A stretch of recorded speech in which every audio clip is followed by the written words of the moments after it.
don't do this. Banks, I'm going to hold you accountable. But here's a bunch of favorable laws to help you out. Ah! All right, let's go ahead and check out the news. U.S. banking system outlook downgraded to negative following recent bank failures. Credit rating agency Moody has recently downgraded its outlook on the entire United States banking system from stable to negative. Move comes in light of the recent failures of Silicon Valley Bank, Silvergate Bank, and Signature Bank. Banks with substantial unrealized security losses and non-retail and uninsured U.S. depositors may still be at risk, according to Moody's.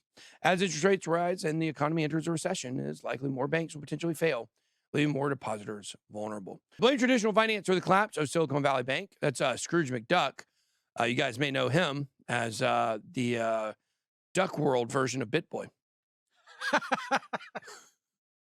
Duckburg. It's Duckburg, actually. Duckburg. Duckburg. Silicon Valley Bank, one of the leading banks for startups and venture capital firms in the U.S., failed because of a liquidity crisis that reverberated throughout the startup ecosystem. Failure to hedge interest rates leaves banks vulnerable. Changes in market that can erode profitability. Did you see where Elizabeth Warren was blaming Donald Trump for this banking crisis? She has terminal TDS. She is the dumbest person in politics by a considerable margin. Like, I look at her and I'm like, how could someone possibly vote for this lady? Like, how could you go into a voting booth, close your eyes and say, who do I want to vote for? Oh, Elizabeth Warren. That's it. How? How can you? There's no way that, like, people in Boston have a high IQ if they're voting for Elizabeth Warren. I'm sorry, people from Boston. If you're from Boston, you didn't vote for Elizabeth Warren. You have an extremely high IQ. If I were you and I was a hardcore Democrat, hardcore progressive, you're as Boston gets, I would just not even vote. I would rather not vote than vote for that banking broad. Like, you guys do understand, she's the one that has paved the way for all these banks to do this. Meanwhile, saying, banks don't do this. Banks, I'm going to hold you accountable. But here's a bunch of favorable laws to help you out. Ah! Gary Gensler, here's a question so you can help your banking friends. Here's the question. Here's the question. Bah, bah, bah, bah. That's what she's like. The banking broad. I felt like she was right here in the room. You did. She's like a parrot, but God forbid if she were ever jump on my shoulder. I would be really terrified of that. Navajo parrot. Navajo, not a hoe. I can't say that about Elizabeth Warren. Banking broad. That's right. I could take that a lot further, but I'm not going to. Yeah, let's move on. Yeah. As interest rates escalated steeply and the bond market declined significantly, Silicon Valley's bank's bond portfolio suffered a massive blow. By the end of the year, the bank had securities worth $117 billion. Despite dismissing the idea of a bailout, search for the buyer support in Silicon Valley. Now, did you see who was looking at buying it? Did you see that? Looking at buying, it was JP Morgan. Nope. It was your boy Sherrod Brown's number 2 overall donor, PNC Bank. PNC Bank was looking at buying. They were looking at buying Silicon Valley, I believe. And they looked at it and they're like, nope. And apparently, supposedly, the FDIC has asked that anyone that buys Signature Bank specifically discontinues all crypto business. Isn't that crazy? That is conflict of interest. That is lording your authority. That is messing with a free market. That is rigging the system. That's continuing to rig the broken system, continuing in the way that it's still broken. Like, you're doing the same stuff and expecting a different result. How about you allow them to do crypto? That's the definition of stupidity. It really is the definition of stupidity. No, the definition of stupidity is a picture of Elizabeth Warren. That's it. You just see stupidity, you're like, I thought there's a picture of stupidity. Yeah. Is it both? It's both. My God. So when it comes to what's going on with Silvergate, by the way, or with Signature, by the way, yeah, I really want to touch on this stuff real quick about Barney Frank. Oh, I know. Yeah. Well, here's the thing, Nick. I know you and I talked about this a little bit yesterday. Barney Frank said that they're coming after them for no reason. Mm-hmm. Okay. Keep in mind, guys, look, I would love to sit here. There's nothing I love to do more than pretend that we in crypto are victims all the time. I love that, right? We're victims. I love, you know why I like being a victim?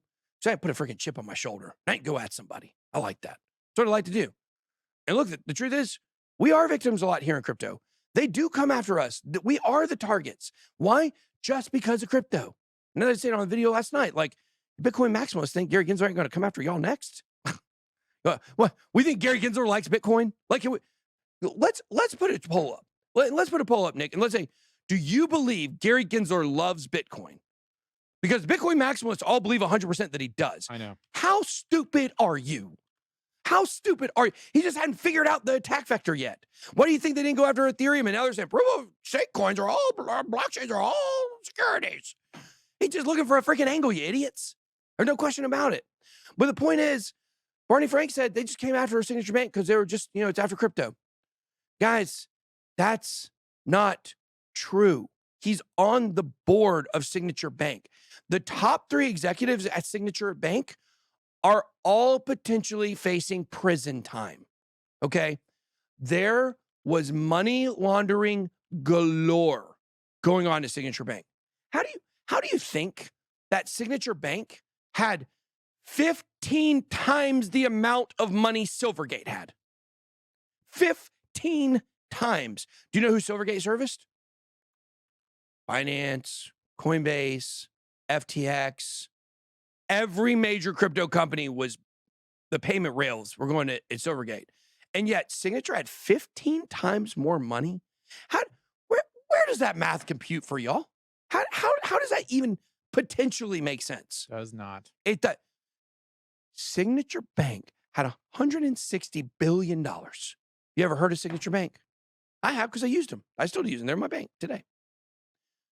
The fact is, there was a lot of wrongdoing going on there. And I've known about this wrongdoing, I told y'all yesterday, for several weeks, not a couple months at this point.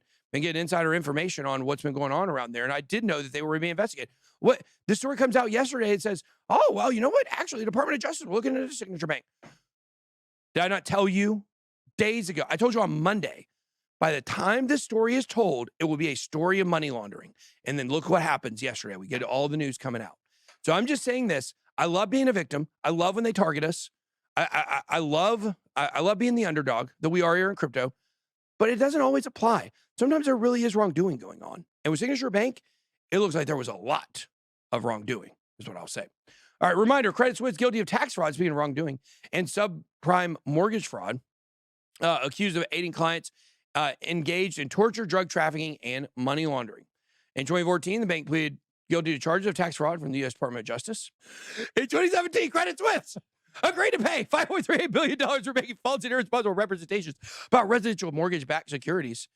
2022, a whistleblower leak from within the bank revealed at best failures of due diligence on Credit Suisse.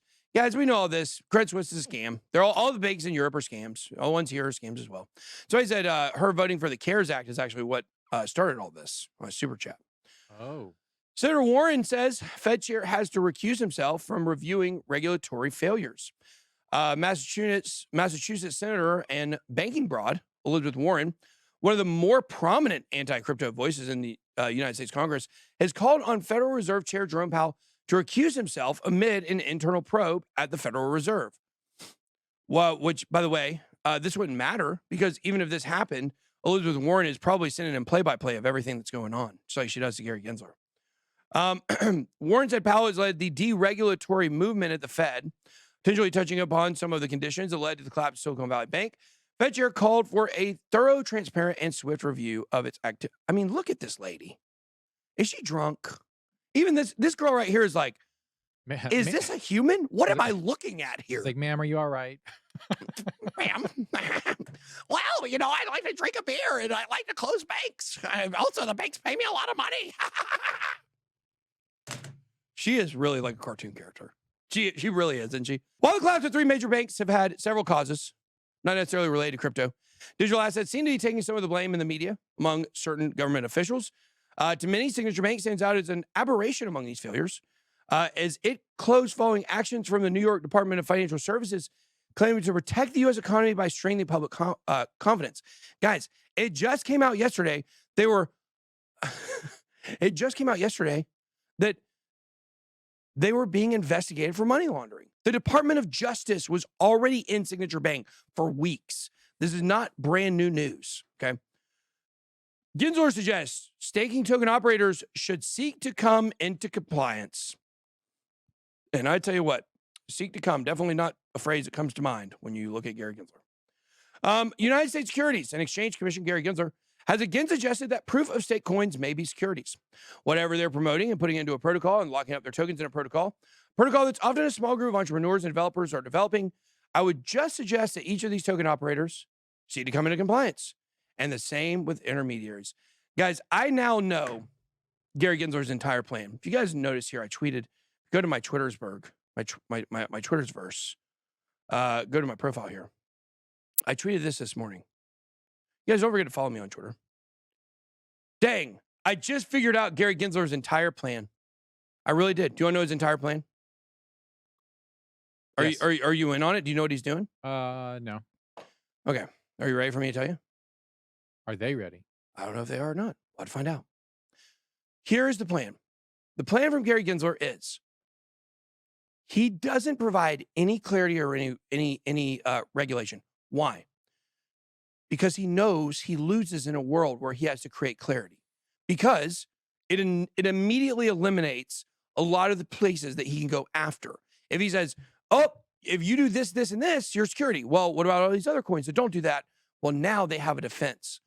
What he's doing is he's using all of these enforcement actions to put on all these projects for the projects to have to go to court to prove that they are not securities. Gary Gensler doesn't have to provide any proof that you are a security.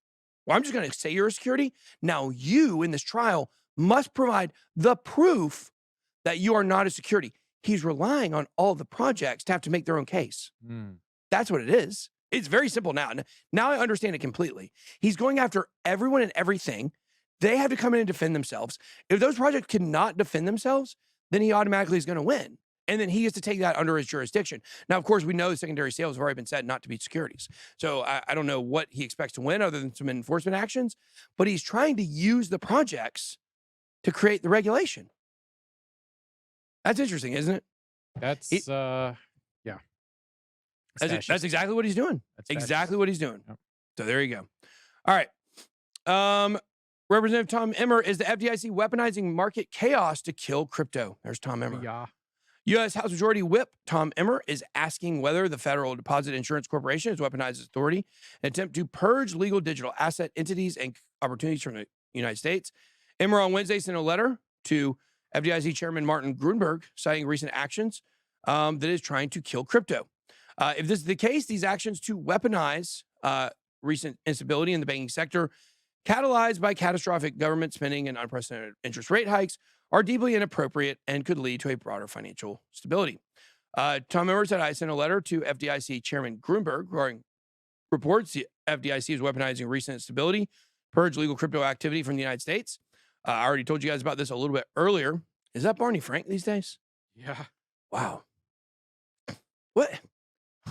Isn't Barney Frank, isn't he kind of famous for being like one of the first politicians to do or something? Yeah. He is, right? I think so. I think that's the right guy. Yeah.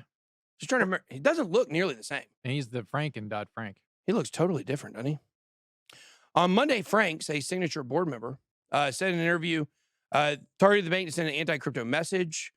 And I just like, let's talk about these things are not necessarily mutually exclusive, okay? They can still be going after banks to shut down crypto, and Signature Bank could have been involved in tons of money laundering. Like, those things are not mutually exclusive. It's not one or the other. It's probably a combination of both. So, Jessica thought I maybe still be yelling from yesterday. Barney is your uncle who drinks too much. I don't have an uncle that drinks too much. Drinks just the right amount. We're trying to save crypto from the banks. Circle CEO. What? Jeremy Hilaire. Yeah. Well, I told you his son is on a crusade talking about anti-CBDC. It's ridiculous. Let's see. He isn't buying any narratives, which suggests the traditional banking system needs to be protected from crypto. He believes the opposite to be true. This is, what do they call this? This is OPSEC here. Yep. We got $3.3 billion in transit, talking about their money from Silicon Bank. Coinbase issues an alert to crypto traders, says it will no longer support 6 Ethereum-based altcoins. Coinbase just issued an alert to crypto traders, warning it's preparing to end support for 6 altcoins. DeFi Money, Rally, Mirror, OMG Network was shocking. Loom Network was shocking. And Hmm. Augur. Augur is one of the oldest. I believe Augur is the original ERC20, I believe. It is one of the first tokens made on Ethereum. Coins will no longer be available. Coinbase does not explicitly outline why, saying it monitors to ensure they are meeting the listing standards. So I don't know. I'm very curious to see why they removed those. Binance Voyager deal to proceed without holdings. New York judge rules. I told you we could watch this. I told you I thought it would be fine. We were looking at yesterday. The judge in the case, Judge Wiles, did say the prior approval is good. So there we go. So it is going to be moving forward. So congratulations if you are a Voyager holder. Fidelity Crypto quietly went live, giving millions of retail customers access to Bitcoin Ether. What did I tell you guys? I told you this a couple weeks ago. This is the move here. Now we're going to see the banks and the institutions start to try to take advantage. It's going to be really hard to go from a crypto bank to an overall regular bank. However, to go from a regular bank to a bank that also does crypto will be really easy. This is how the system is rigged. Fidelity Digital Assets quietly opened access to Fidelity Crypto for the masses recently. Millions of users can now trade Bitcoin and Ether commission-free on the platform. That was previously restricted to a wait list, users giving access on a rolling basis. Moving on, Fed's BTFP. I don't know what that is. That sounds dirty, though, doesn't it? By the, oh my God. May administer $2 trillion to U.S. banks. JP Morgan Chase, let's see, stated on Wednesday, Federal Reserve's emergency funding program will give almost $2 trillion in funds to the banking system. Oh, good. Oh, cool. It's not a bailout. There's adding $2 trillion to liquidity. Cool. Where do they get that money from? Does anybody know? I can't say on the stream. So he said, you think Mirror is on the SEC hit list? Yeah, Mirror is for sure is tied to Terra Luna. So Mirror Protocol had already gotten a letter from the SEC. It was actually delivered to Do Kwon on stage at a conference back in the day before he left the country. Significantly, according to the Fed's program, bank savings associations and other eligibles could be provided with loans, yada, yada, yada.